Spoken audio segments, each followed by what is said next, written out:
can't do any of those things because no matter what, I am Black first. If it's going to impact me, it will impact those who are unambiguously Black that don't look like they have any proximity to whiteness, right? Like that is the scale and the pyramid scheme, basically, of oppression. Actually, it's my XY axis. I need to draw that. I need to draw that. I'm just not. Maybe I'll get my kids to do it because they're an artist. Empty hoot. Here we go. 3 points. 1, representation versus influence. 2, creating safe spaces of trust. You know, we talk about safe and brave spaces. 3, decentering privilege in conversations. Let's go back, remember, to that conversation where I said, let's reframe privilege as leverage. Privilege makes me itch because on those binaries, on that either or thinking of those 15 pillars of supremacy culture, if someone is privileged, someone has to be oppressed. I don't want to be oppressed, friend. So if you are going to consistently harp on your white privilege, woe is me. 1, you're not even looking at your own marginalization, your own oppression, and you actually need me to be oppressed so you could feel woe is you. We got to move past that, expand the conversation to leverage. So now let's begin with number 1. Representation versus influence. Censoring marginalized voices means ensuring influence and decision-making power, not just representation. As an example, a community council reserves leadership roles for marginalized voices, ensuring that decisions reflect diverse lived experiences. This is what I talk about when I say, when you're in a room, your best bet is to look around. Who's not in the room? Virtually, physically, metaphorically, who's not in the room? What barriers have they faced that they are not able to be in the room? And why? Why? Why are they not here? Why is their voice not here? Why is their voice not being censored? I'm not going to sit down in a conversation, even if it was about father's rights. Let's talk about father's rights for a second. A whole bunch of women should not be in a room discussing father's rights, right? Because that's not our lived experience. I would like to talk to an active parent, not those angry guys who are just mad that their wives left an abusive relationship. But I'd like to speak with an active parent, an active father who's in the home doing the things with their children. And what rights do you think that you would need, right? I need to hear their lived experience. I need to hear what they are going through. Their voice matters in this space because we're talking about something that impacts them. That is how that can be equitable and spread around. Everyone needs representation, not influence, right? So, 2, we're going to move through these quickly today so you can ask me some questions. 2, creating spaces of trust. Safe spaces allow marginalized voices to share openly without fear of retaliation, tokenization, or dismissal. As an example, a workplace affinity group establishes a space for Black employees to discuss experiences and collaborate on solutions. Right?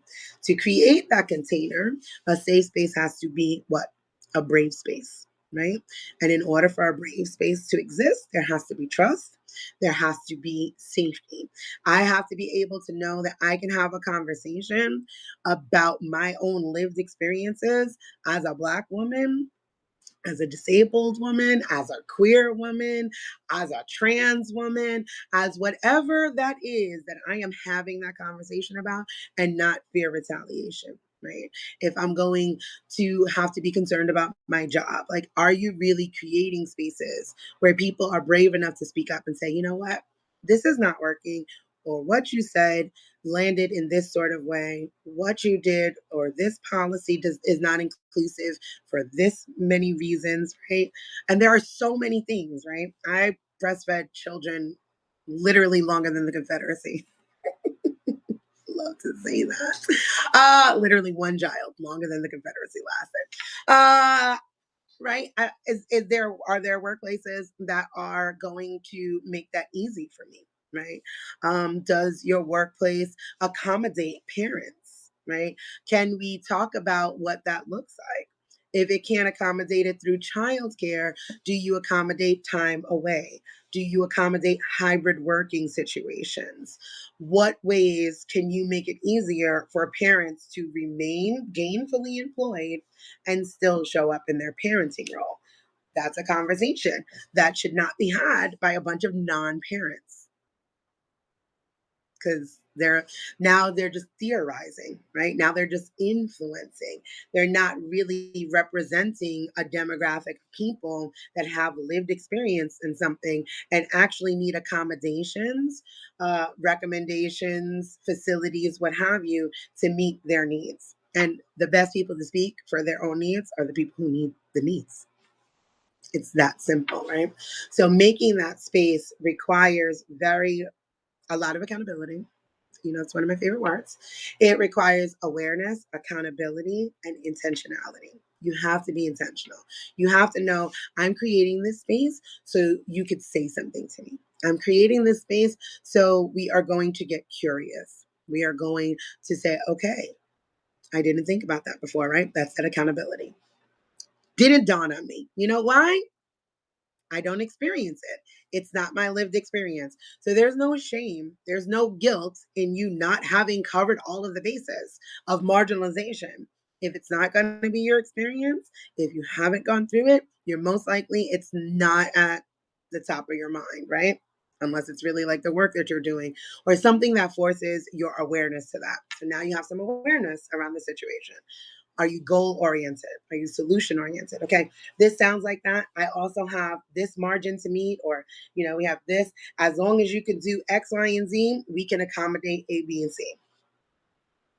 Right now, if I go to you and I say, hey, I'm having these issues, I'm trying to work from home at least 3 days a week. I have kids that I need to, shuffle back and forth to places and spaces. I'm recently separated. I'm a solo parent.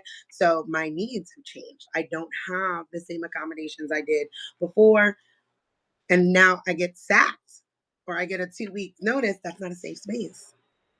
That's not a safe space.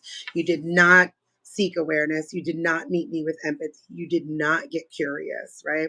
You made some assumptions and just was concerned about your bottom line and not actually being a space that says, I see you, I recognize you, I value you. Because there are ways to make workspaces, and that's just this one example, accommodate the needs of the workers, which is wild inside of capitalism.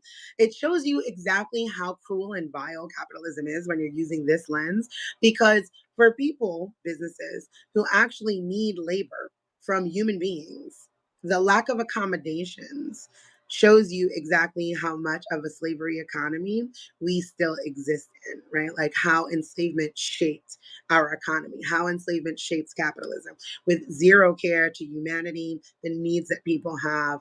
It's a vile, vile system, right? At this point, we're still at indentured servitude. They're like, okay, we got rid of chattel slavery unless it's imprisonment, but the rest of these fuckers can do some indentured servitude. You got to work for X amount of years to get a little pittance of something. Really violent. Anyway, so there we go. That's creating spaces of trust. We have to be able to say something, share something with you, know it's going to be held in a container. You're going to get curious and you're going to look for some solutions, right? And I'm not going to be penalized. There's not going to be punitive measures against me sharing what my needs are in a space. 3, decentering privilege in conversations. Go on and let me take a sip of my coffee. Ooh. Won't he do it? He said he would. God, I love coffee. Okay. A magnet. Day 38. I mean, just skip right there. Decentering privilege in conversations. Those with privilege must step back and make room for marginalized voices to take the lead without interruption or control and reframe privilege as leverage. It is key to do that because when you do that, right? Now let's take the same situation, right? You walked into a space, it's you and I, we're in this space. you are a white woman, most likely a white liberal feminist, right? Because that's a demographic that happens to be in anti-racism work, unless they're leftist. But let's just say the most